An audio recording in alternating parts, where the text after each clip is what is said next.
स्वास्थ्य ही सबसे बड़ी पूंजी है। स्वास्थ्य रूपी धन की हर कीमत पर रक्षा की जानी चाहिए।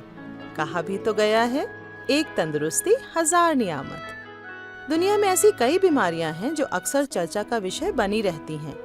बीमारी क्यों से बीमारी क्या और इसके इलाज को लेकर कई सवाल पूछे जाते हैं। ऐसी ही एक आनुवांशिक बीमारी है मस्कुलर डिस्ट्रॉफी। इसके बारे में आज हम आपको हमारे Indian association of muscular dystrophy के YouTube चैनल द्वारा विस्तृत जानकारी देंगे। मस्कुलर डिस्ट्रॉफी लगातार बढ़ने वाला मांसपेशियों का एक आनुवांशिक अथवा जेनेटिक रोग है। कई बार आनुवांशिक कारण ना होने पर भी ये बीमारी हो सकती है।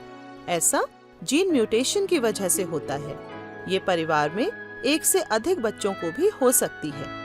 कभी कभी इसके सिम्टम्स बचपन में यानी 1 से 3 साल की उम्र में दिखाई दे जाते हैं या फिर युवावस्था यानी 15 से 18 साल या 40 वर्ष की आयु में भी ये बीमारी हो सकती है। देश में हर साल लगभग 5 से 8 हजार तक नए लोग इससे पीड़ित होते हैं।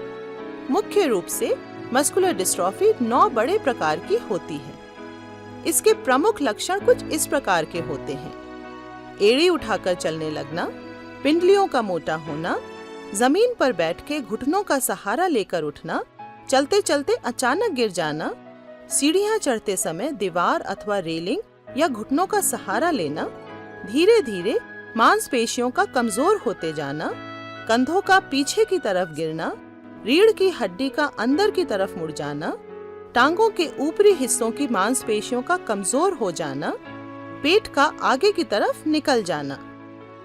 मस्कुलर डिस्ट्रॉफी का अभी तक कोई संतोषजनक उपचार नहीं मिल पाया है। वैज्ञानिक इस बीमारी के लिए जिम्मेदार डिफेक्टिव जीन की पड़ताल में लगे हुए हैं। अगर शुरुआती चरण में ही इस रोग की पहचान हो जाए तो इसके मैनेजमेंट अथवा प्रबंधन में काफी मदद मिल सकती है। इसका उपचार मुख्य रूप से स्थिति को अधिक प्रबंधनीय बनाने और बढ़ती हुई बीमारी को रोकने पर केंद्रित है, ताकि इससे पीड़ित व्यक्ति एक संतोषजनक और आत्मनिर्भर जिंदगी जी सके। फिजियोथेरेपी, योग प्राणायाम, पंचकर्म, हाइड्रोथेरेपी इसमें बहुत लाभदायक सिद्ध हुए हैं। फिजियोथेरेपी एक्सरसाइज रोज 20 से 30 मिनट के लिए नियमित रूप से करने से मांसपेशियों को और ज्यादा डिटोरिएशन से बचाया जा सकता है। हाइड्रोथेरेपी यानी पानी के अंदर एक्सरसाइजेस मांसपेशियों की अकड़न दूर करने में सहायक है। नियमित योग प्राणायाम करने से हृदय एवं सांस लेने वाली कोशिकाओं को मजबूती मिलती है एवं मानसिक संतुलन भी बना रहता है। संतुलित आहार शरीर को निरंतर पोषण और ताकत देता है और वजन भी नहीं बढ़ाता। मस्कुलर डिस्ट्रॉफी से पीड़ित व्यक्ति के लिए उसके आसपास के वातावरण अथवा एनवायरनमेंट को उसके अनुरूप ढालना बहुत जरूरी है।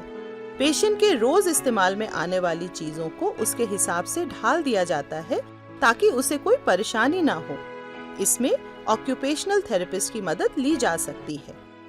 कुछ बातें हैं जो मस्कुलर डिस्ट्रॉफी को दूसरी बीमारियों से अलग करती हैं। आइए उनके बारे में जानते हैं। बीमारी की शुरुआत से पहले व्यक्ति एकदम स्वस्थ होता है और जब भी इस बीमारी का पता चलता है तो उसकी और उसके परिवार की मनोस्थिति काफी बदल जाती है। और जब पता चलता है कि इस बीमारी का कोई इलाज ही नहीं है तो परिवार के लोग इस सत्य को स्वीकार नहीं कर पाते और निराशा से भर जाते हैं।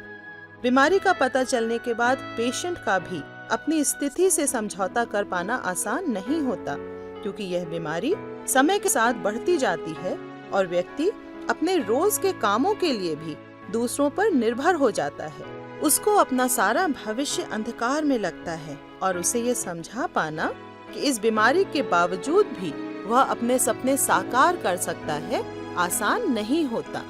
वह शुरुआती चरण में बहुत ही नकारात्मक हो जाता है। इसके बाद 2 ही चीजें होती हैं, या तो अभिभावक भगवान की मर्जी मानकर घर पर बैठ जाते हैं और मरीज के लिए किसी तरह का कोई प्रयास नहीं करते, या फिर वह हर कीमत चुकाने को तैयार हो जाते हैं, जिस कारण कुछ लोग इस बात का गलत फायदा भी उठाते हैं और अक्सर पेशेंट की स्थिति गलत हाथों में पड़कर बिगड़ जाती है। क्योंकि ये मांसपेशियों का रोग है, इसीलिए सामान्य एवं सेहतमंद व्यक्ति जब मस्कुलर डिस्ट्रॉफी के पेशेंट को बैठे हुए देखता है तो अक्सर उसकी पीड़ा को समझ नहीं पाता, क्योंकि सामने से देखने पर पेशेंट एकदम सामान्य दिखाई देता है जब तक कि वह उठने की कोशिश ना करे। इस बीमारी के बारे में कुछ बातें ऐसी हैं जो ध्यान देने योग्य हैं, जैसे कि बीमारी का पता चलने के बाद ये बहुत जरूरी है कि उसके बारे में सही जानकारी मिल सके ताकि पेशेंट और उसके अभिभावक ये समझ सकें कि स्थिति को अच्छा रखने के लिए क्या क्या करना जरूरी है। अगर किसी वजह से बीमारी की जांच में देरी हो जाती है तो इसका सही प्रबंधन सीखने में भी देरी हो सकती है, जो मरीज के लिए घातक भी साबित हो सकती है। मस्कुलर डिस्ट्रॉफी के प्रति जागरूकता होनी बहुत जरूरी है। जैसा कि हम जानते हैं कि मस्कुलर डिस्ट्रॉफी एक आनुवांशिक रोग है, इसीलिए जेनेटिक टेस्टिंग इसकी रोकथाम के लिए बहुत जरूरी एवं अनिवार्य है। हमारे देश में आज भी ऐसे कई वर्ग हैं जहां इसकी पर्याप्त जानकारी नहीं है, इसीलिए जेनेटिक टेस्टिंग हर जगह बहुत आसानी से उपलब्ध नहीं होती। अंत में आप सभी से यही अनुरोध है कि मस्कुलर डिस्ट्रॉफी के लक्षणों को नजरअंदाज ना करते हुए इसकी जानकारी केवल किसी विशेषज्ञ से विशेष संस्थान में ही लें। बताई गई गतिविधियों एवं एक्सरसाइजेस को अगर हम शुरू से नियमित रूप से करते रहें तो इस बीमारी की बढ़ने वाली गति को धीमा किया जा सकता है और इससे पीड़ित एक अच्छी एवं सेहतमंद जिंदगी बिता सकता है। आइए हम और आप मिलकर इस बीमारी से लड़ें और आने वाले समय को और बेहतर बनाएं। हम आशा करते हैं कि आपको हमारी इस वीडियो से मस्कुलर डिस्ट्रॉफी के बारे में सही जानकारी मिली होगी। इस जानकारी को और लोगों तक भी पहुंचाने के लिए इस वीडियो को लाइक और शेयर करें एवं हमारे YouTube चैनल को सब्सक्राइब करें। आगे भी हम आपको मस्कुलर डिस्ट्रॉफी से संबंधित जानकारी अपने इस चैनल के माध्यम से देते रहेंगे।